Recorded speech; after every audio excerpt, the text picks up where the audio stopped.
By what power or in what name have you done this?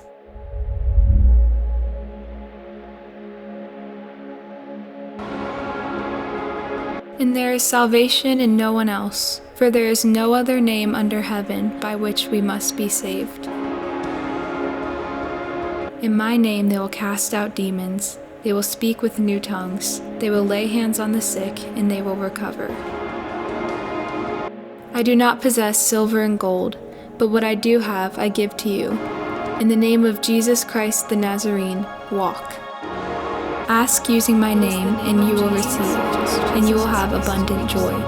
Therefore, God elevated him to the place of highest honor, and gave him the name above all other names, that at the name of Jesus every knee should bow, and every tongue declare that Jesus Christ is Lord,